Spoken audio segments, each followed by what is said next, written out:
નમસ્કાર મિત્રો, હસમુખ ભટિયા યુટ્યુબ ચેનલની અંદર દરેક લોકોનું હાર્દિક સ્વાગત છે, વેલકમ છે. તો આજે આપણે વાત કરીશું 12 સામાન્ય પ્રવાહનું.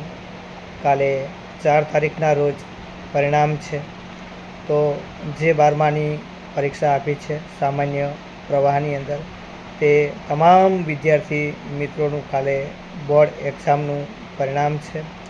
તો જે એક્ઝામ આપી છે તે તમામ વિદ્યાર્થી મિત્રોને પણ સારું પરિણામ આવે તેવી ખૂબ ખૂબ શુભકામનાઓ પાઠવું છું.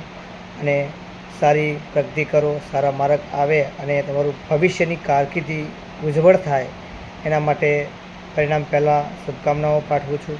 તો GSEB રિઝલ્ટ 2026 ગુજરાતના બોર્ડના વિદ્યાર્થી મિત્રો 10 અને 12નું પરિણામની તારીખો જાહેર થઈ ચૂકી છે અને પરિણામ પણ ઓનલાઈન વેબસાઇટ ઉપર જોવા મળશે. તો ધોરણ 10 અને 12ના વિદ્યાર્થી મિત્રો આતુરતાથી રાહ જોઈ રહ્યા હશે કે ક્યારે પરિણામ આવે અને ક્યારે આપણે સારી સ્કૂલની અંદર એડમિશન લઈએ, સારા ટકા આવે. એટલા માટે બધા વિદ્યાર્થી મિત્રો આતુરતાથી રાહ જોઈ રહ્યા હતા, તેનો અંત આવી ગયો છે. એટલે કે જ્યારે એમ કહે કે ફેબ્રુઆરી અને માર્ચ મહિનાની અંદર જે તમે જુઓ છો કે મહિનામાં લેવાયેલ ગુજરાત બોર્ડની પરીક્ષાનું પરિણામની તારીખ જાહેર થઈ ગઈ છે. તો તારીખ છે ધોરણ 12ના બોર્ડની 4 મેના રોજ પરિણામ જાહેર થવાનું છે.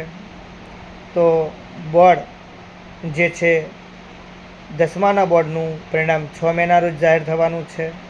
એટલે જે પણ વિદ્યાર્થી મિત્રો છે ધોરણ 10માં પરીક્ષા આપી હોય તે મિત્રો, ધોરણ 12માં પરીક્ષા આપી હોય તે મિત્રો, વિદ્યાર્થી મિત્રો, જે 12નું પરિણામ એટલે કે કાલે 4 તારીખના રોજ છે અને 10મા ધોરણનું છે 6 મેના રોજ છે. તો તમામ લોકો પોતાનું રિઝલ્ટ ઓનલાઈન વેબસાઇટની અંદર પણ જોઈ શકશો, જેમાં ગુજરાત બોર્ડ ધોરણ 10 અને 12 વિદ્યાર્થી મિત્રો માટે Gujarat secondary and higher secondary education બોર્ડની વેબસાઇટ છે GSEB.org. પોતાનો જઈ વેબસાઇટ ખોલી પોતાનો સીટ નંબર નાખી અને દાખલ કરી અને પોતાનું રિઝલ્ટ જોઈ શકે છે, ડાઉનલોડ પણ કરી શકે છે અને સ્ક્રીનશોટ પણ લઈ શકે છે. સૌ પ્રથમ તો તમારે GSE અને બી ટપકું કરવાનું છે, ORG પર જઈને લોગિન કરવાનું છે SSC રિઝલ્ટ જોવા માટે અને દાખલ કરવાનો છે તમારો જે સીટ નંબર હોય તો પણ તમે પરિણામ જોઈ શકશો, ફોટો પણ પાડી શકશો, ડાઉનલોડ પણ કરી શકશો.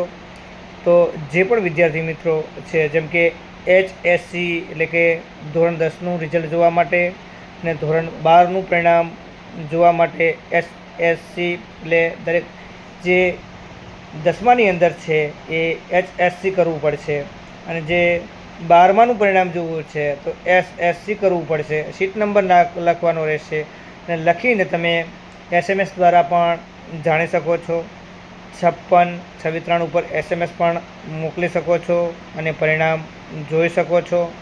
તો જે પણ વિદ્યાર્થી મિત્રો પરિણામ જોવા માગે છે એ પ્રોસેસ કરી અને પરિણામ જોઈ શકે છે.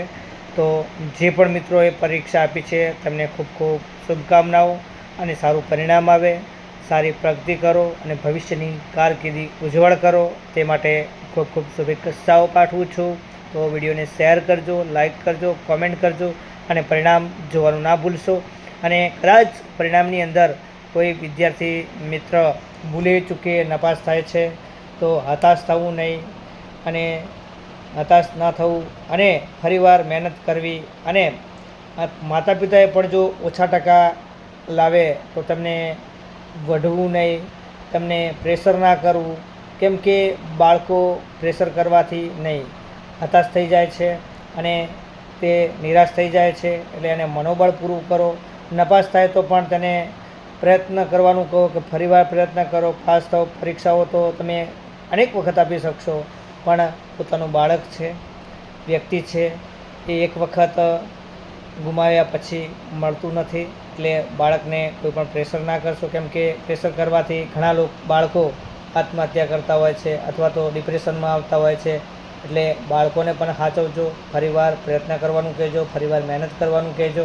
ફરીવાર પરીક્ષા આપીને પાસ થઈ જશું પણ જીવન ફરીવાર નહીં મળે. એટલા માટે તમામ વિદ્યાર્થી મિત્રો કાળજી રાખજો, માતા પિતા પણ કાળજી રાખશો અને બાળકોને જે પણ રિઝલ્ટ આવે, જે પણ માર્ક આવે, જે પણ ટકા આપે અને પ્રેમથી વધાવી લેજો તેવી આશા રાખું છું. તો વિડીયોને વધુમાં વધુ શેર કરજો, લાઈક કરજો, કોમેન્ટ કરજો અને તમારા ખુદના પ્રતિભાવ ચોક્કસ જણાવજો. જય હિન્દ, જય ભારત, જય સંવિધાન.